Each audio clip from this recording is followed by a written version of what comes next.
So we are going to quickly go through a couple of additional structures that we were not able to see on the other two podcasts of the sheep brain, just because the structures either weren't there or the brain was not cut in the way that is conducive to being able to see them.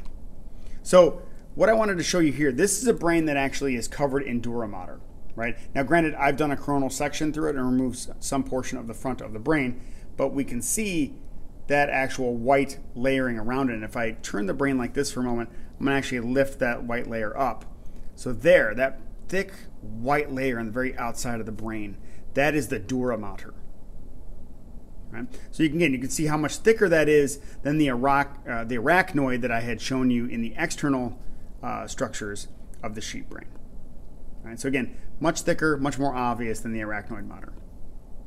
Now, another couple of structures that I kind of wanted to point out here, if I take this brain and I kind of spread it apart here, we can see this is one of the lateral ventricles here. And if I get that probe in there gently and I pull it aside here, there is that's the other lateral ventricle here. And right in between them is this thin flap that I'm moving up right here. This is that septum pellucidum that is dividing the two lateral ventricles from each other. So we can actually see that septum pellucidum a little more obviously in this view.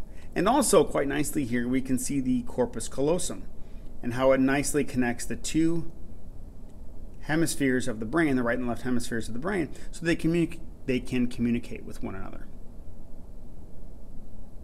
All right, the last structure that I'm going to show you here is removed from all the other brains because the dura mater is wrapped around it, thus it's encased in the dura mater, and it's pretty much impossible to dissect out.